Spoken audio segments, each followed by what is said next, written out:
আইনজীবীরা একতা ঘোষণা করছি, যেইখানেই এইরকম হত্যা সংগঠিত হইবে অন্যায়ভাবে আমরা তাদের প্রতিবাদ করব। আমরা ন্যায়ের পক্ষে লড়াই করে যাব।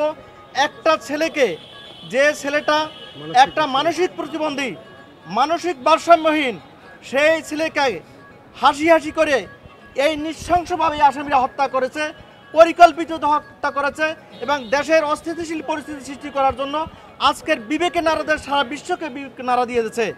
এই ছেলেদের উচিত ছিল ঢাকা ইউনিভার্সিটির যে চিকিৎসা করা, সেই চিকিৎসা না করাইয়া সেই ছেলেকে নির্মমভাবে হত্যা করিয়াছে।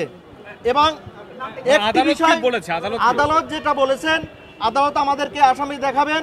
আমরা বলছি কোন ইউনিভার্সিটি পড়ে, কি পড়ে, এইটা যে দরকার। যে ইউনিভার্সিটি পড়িয়া তারা মানুষ হবে, সচিব হবে, মন্ত্রী হবে, ডিসি হবে, মানুষ হবে, এরা মানুষ নয়, এরা মানুষ রূপী শয়তান।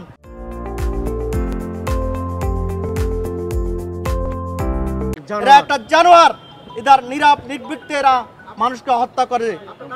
হারুন রশিদ খান, আমি বলতে চাই আজকের এখানে সেনাবাহিনীর লোক আছে, আমাদের মাননীয় উপদেষ্টা মহোদয় আছেন, যিনি আইন উপদেষ্টা, প্রধান উপদেষ্টা এবং মহামান্য প্রধান বিচারপতির কাছে আমরা অনুরোধ জানাবো এইটা অচিরেই একটা দ্রুত আইনে বিচার করা হোক এবং তাদেরকে আসামিদেরকে দৃষ্টান্তমূলক শাস্তি দেওয়া হোক, যাতে করে বাংলাদেশে এইরকম কোনো ঘটনা আর না ঘটে।